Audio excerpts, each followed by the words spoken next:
Angus Brendan McNeil. Thank you very much, Madam Deputy Speaker. Tap alive. Of course, fisheries for Scotland, with an 8.4% of the UK population, we've got 60% of the total catch, so it's hugely important. And distributing ports on the east coast, the Fraserburgh in the north, further Lerwick, and of course Kinlochbervie in the west, and of course my own islands in the west coast. The Fishing News, a great newspaper to read at the weekend, also in my constituency offices. This article this week, the UK turnover in fisheries hit £1 billion for the first time ever, annual turnover. That's quite remarkable. It's about 0.5% of UK GDP, and as some as international trade share, I get told quite often that there are other sectors bigger than fisheries that don't get the attention of fisheries. And I think we know from coastal communities why fisheries gets such attention. It is integral in the lives that we lead and the people that we know. And indeed, it was mentioned in the beginning by the Secretary of State about the lives lost at sea. And I personally know people who have lost their lives at sea working as fishermen. I've worked myself as a fisherman over a number of years ago. Not for long over the summer, it's the right time of year to work in fisheries. And I always had sympathy with the guys who were fishing all year round. Fishery is vital, and it's vital that we get this right. We know that there have been things wrong in the past. There's a lot of expectation management happening at the moment, probably, and will need to happen. I think I'll start off, Madam Deputy Speaker, if you'll indulge me, by paying attention to the largest fishery organisation by membership in Scotland, and that's the Western Isles Fishermen's Federation, and the things that they flag important. And indeed, as the MP for the Hilling and Near, is only right to do so. Last weekend, Madam Deputy Speaker, if you're Facebook friends with some people in the Hebrides, you would have known that a large bluefin tuna fish landed or was washed ashore on a beach in Tolsta on the east coast of Lewis. Bluefin tuna are all around. Indeed, Angus Campbell from Harris was in touch yesterday with a tag of a bluefin tuna that was found around Scarrista in the west of Harris, and they regularly on their trips to St Kilda come across shoals of bluefin tuna. And the big ask, or the moderate ask, is that we're expecting to see a trebling of the allowable catch of bluefin tuna up to 38,000 tonnes. And indeed, the waters where we're seeing a lot of tuna now, seemingly all year round, if we see that a bluefin tuna is washed up in Tolsta in Lewis in November, is that we have access to this, both as a member for Broxburn was saying, in a catch and release for sporting use, but also for actually catching and selling. Indeed, if we remember that is increasing threefold, surely to goodness one of the benefits we might see in the upheaval that we're going to have will be that we have that access to bluefin tuna that are getting more and more plentiful in our waters. The Western Isles Fishermen's Federation, through their excellent Secretary Duncan McInnes, has done a power of work over the last few years, raises a number of issues where there are concerns. Concerns in the over 10-metre fleet, and the HIDB, Highlands and Islands Development Board, that some will remember of years past, produced and gave grants for an awful lot of vessels to be built. Some of those vessels are still catching and are still contributing. There is a case and a need for an upgrade in that, or a reinstatement, or a re-looking at how exactly we retool and re-equip and make sure our coastal communities are ready to catch. The Western Isles Council runs loan schemes, and in conjunction with banks, they have very low failure rates. But I think what we're looking for is for the government to introduce a business loan guarantee scheme that would assist the fishing industry along those in similar terms with other industries. Now, the Fishermen's Association as well make a reference to the additional to access to quota opportunities, and I think they're absolutely right here. They note that in the last 40 years, the fleet numbers have reduced from 273 to 220, and the number of fishermen are down from 499 to 377. In addition, when pelagic and whitefish landings are used to account for 97.5% by volume and 73% by value in 1973, they're now in a position where shellfish are 96% by volume and 90% by value.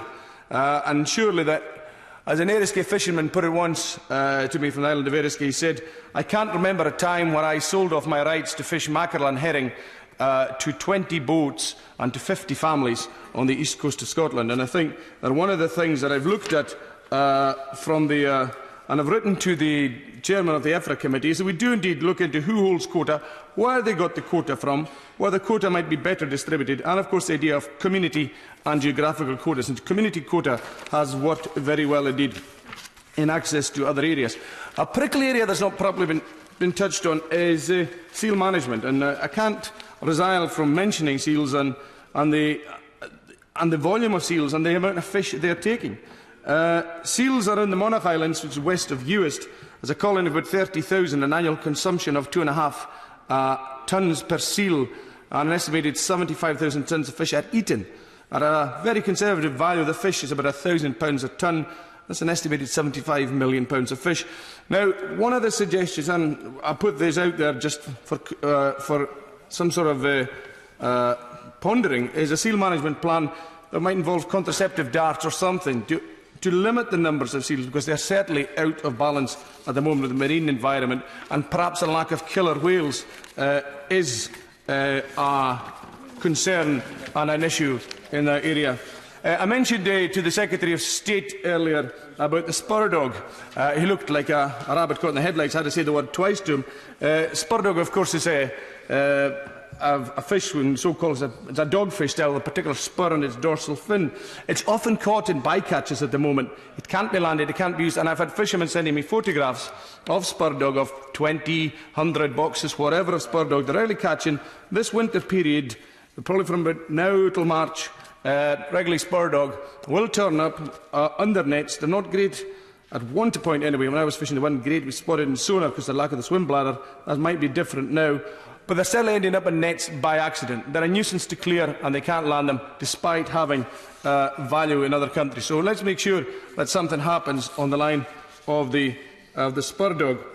Now, one of the things I was wanting to mention here, Madam Deputy Speaker, is the expectation management that's probably going to be required. I can see from the benches opposite already that Brexit will never be great for Brexiteers who've envisioned a slightly different form of Brexit. But certainly in Iceland, they've seen a change in fisheries where at one time 24–25% of the Icelandic population was involved in fisheries.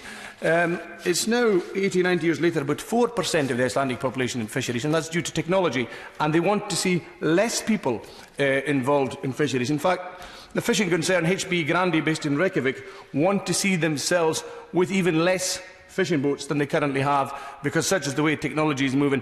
Their fishing boats, incidentally, are very different to what we see. They're about the size of car ferries, and on board they've got hot tubs and so on. So I can see nods of knowledge from a member on the other side there. Similarly, in the Faroe Islands, they've managed to change a number of things, and they've brought in a concept in the recent law by the Fisheries Minister, Haukni Hoydal, who was mentioned by the member from North Shropshire, of the fish that swim in Faroese waters are the property of the Faroese people. And that might be a very useful thing to include in our jurisdictions in the United Kingdom, that the fish were the property of the people of the jurisdictions. One of the big things in fisheries, and I actually had a text message before I got up to speak from Donald Joseph McLean at Barra Atlantic. He's our first cousin once removed of mine, but leave that as it is. He asks, is there any movement on the EEA fishermen of getting guys on boats? We've been all summer talking to the Secretary of State, talking to the Home Office, and where the UK has got control, they have done nothing. And the member from Banford-Buchan, the member from Orkney and Shetland, and the member from Strangford, we all went to the Home Office to ask for this in May, June. Nothing has happened. We've lost a lot of money this summer because the Home Office, where the UK government has control, has not taken its hands out of its pocket to help fisheries. Indeed, I was told in the Home Office, Angus, it's a Conservative manifesto on one hand, and the economy on the other hand. What's the answer? It's the economy, surely. But no, months later, nothing has been done, and that is absolutely negligent. I hope if Donald Joseph McLean is watching this, at least helps his blood pressure on this issue, because it certainly is fair near bursting at times. Indeed, the member for Angus wants to intervene. He's talking about UK government support for the fishing industry. Well, the honourable member welcomed the UK government support in the recent budget, that £12 million of money that will go into fishing communities across our United Kingdom to support them as we leave the European Union.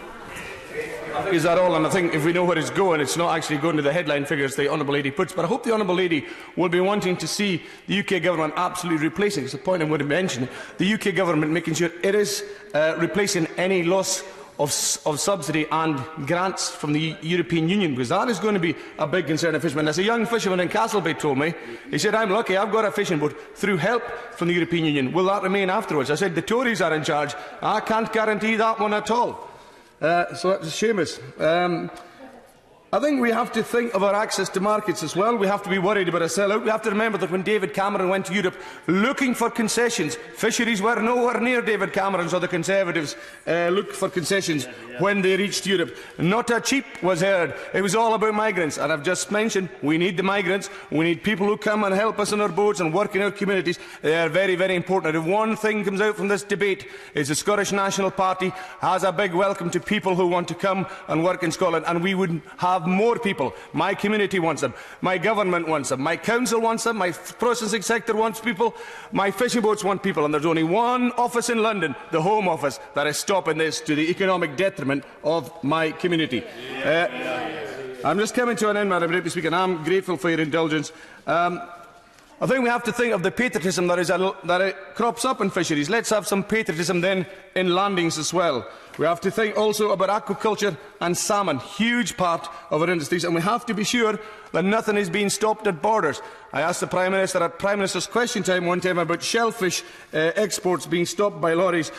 She was again like a rabbit in the headlights. She didn't quite understand that catch went live to France, to Spain, because they're paying the top prices. And if we don't get those markets, we will not be replacing the United Kingdom, because people here will not be paying the money that is paid elsewhere for crab and shellfish, and we will see a loss.